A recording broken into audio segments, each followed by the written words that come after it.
Hello bachcho, let's see this question. The question says that the living differentiated cells regain the capacity of division under certain conditions, which is called option A redifferentiation, option B dedifferentiation, option C differentiation and option D reverse division.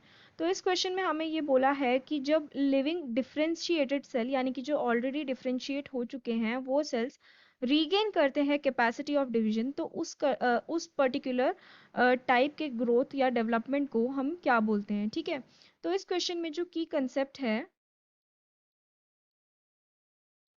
That is regarding the different types of cell developments.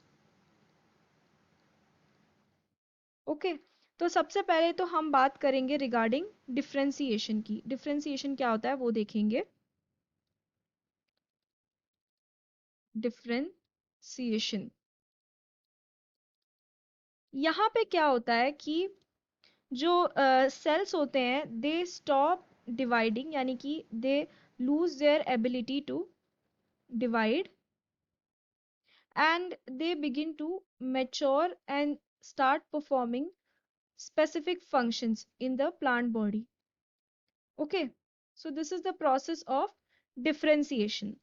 अगर हम आगे बढ़े तो there is another process called de-differentiation.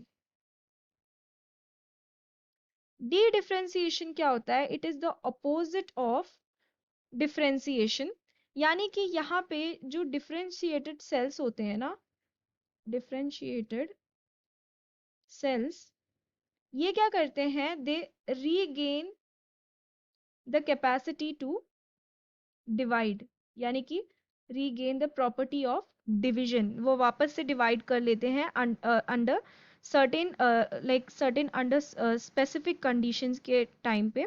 For example यहाँ पे अगर हम देखें तो एक फुली डिफरेंशिएटेड पैरेनकाइमल सेल की अगर हम बात करें, फुली डिफरेंशिएटेड पैरेनकाइमल सेल है ये, तो these cells can go back to their early meristematic stage, जहाँ पे मेरिस्टम्स as we know कि they are known for like unlimited division, यानी कि वो डिवाइड करते रहते हैं through out the life span of the plant.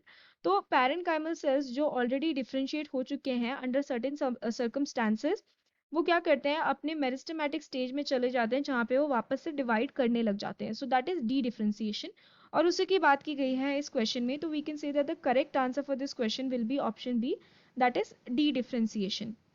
आगे बढ़े तो there is another term called redifferentiation. तो यहाँ पे हमें क्या देखने के लिए मिलता है? जो already D differentiation differentiated sales होते हैं, डी डिफरेंशिएटेड सेल्स ये वापस से अपनी डिवीजन की कैपेसिटी को लूज कर देते हैं, lose their division capacity again. ऐसे सेल्स को हम क्या बोलते हैं? ऐसे सेल्स को हम बोलते हैं रीडिफरेंशिएटेड सेल्स और the process is known as redifferentiation. तो हमने ए ऑप्शन डिस्कस कर लिया, बी कर लिया, सी कर लिया। D is reverse division. So ऐसा phenomena is not related here to cell development. ठीक है, तीन फिनोमिना होते हैं, differentiation, dedifferentiation and redifferentiation. तो यहाँ पे इन्हीं तीनों की बात करी गई है and reverse division is not related here. So we can say that the correct answer for this question will be option B, that is D differentiation.